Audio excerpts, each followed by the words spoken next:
Habari ndugu mteja, tupo katika mwendelezo wa video zinazoonyesha namna gani ya kutumia application ya Levanderpost kwenye upande wa biashara ya microfinance.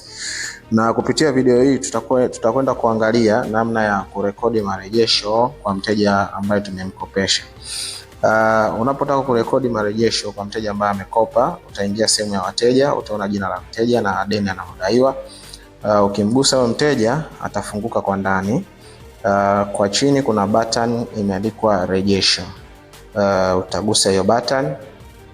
Ukigusa hiyo button utatokea sehemu za kujaza, utaandika kiasi ambacho mteja ameleta kwa kipindiko, labda 2,275. Baada hapo kuna njia za malipo, ni kwa cash, mobile money au benki. Labda mimi nitakuchagua cash. Baada hapo nitasubmit. Nikisha submit nitaona hapo total loan debt remaining imepungua kutoka kwenye 550,000 mpaka 2,075.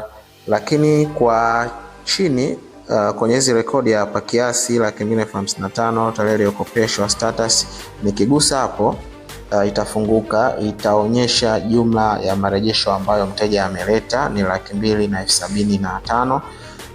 Kuna sehemu hapo ameandika rejesho.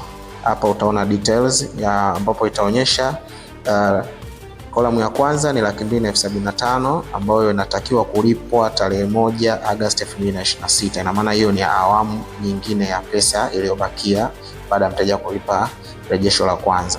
Lakini kwa chini yake itaonyesha rekodi ya rejesho ambalo mteja amelipa kwa wakati huo, ambayo itaonyesha hapo 2,075 ambayo hiyo 2,075 ingetakiwa kuanza tarehe 1 Julai 2026, lakini imelipwa tarehe 21 Juni 2026 na status yake ni paid.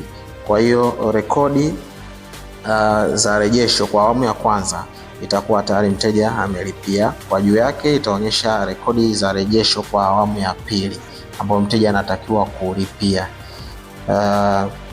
Kwa hiyo mteja akija akilipa, utaingia pale pale kwenye rejesho, utaingiza amount ambayo mteja amelipa, utaona hapa itakaa hapo kwenye sehemu ya tarehe ambayo inatakiwa mteja alipie kuanzia tarehe 1 Agosti 2026.